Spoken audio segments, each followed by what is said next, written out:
पदामध्ये उल्लेख केला की शिवाजी महाराजांच्या गळ्यात कवड्याची माळ. हो, तर साधारणपणे महाराजांच्या चित्रात कायम कवड्याची माळ दाखवली जाते. अगदी. तर महाराजांच्या गळ्यात ही कवड्याची माळ कधीपासून आली त्याचं काय कारण सांगता येईल? हा, छत्रपती शिवरायांचं ज्यावेळेला शिवनेरी गडावरती आदिमाया शिवनेरी शिवाईकडं जिजाऊ मौलीनं मागणं मागितलं, पुत्र व्हावा ऐसा गुंडा त्याचा तिन्ही गेलो की झेंडा.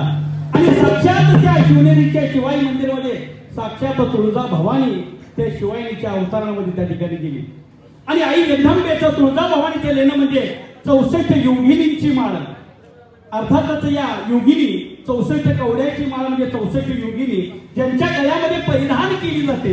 त्या माणूस, ते कुटुंब, ते गाव भयमुक्त होतं. त्या गावामध्ये, त्या घरामध्ये कोणत्याही प्रकारची पीडा, वाईट गोष्ट त्याच्यावर नजर पडत नाही.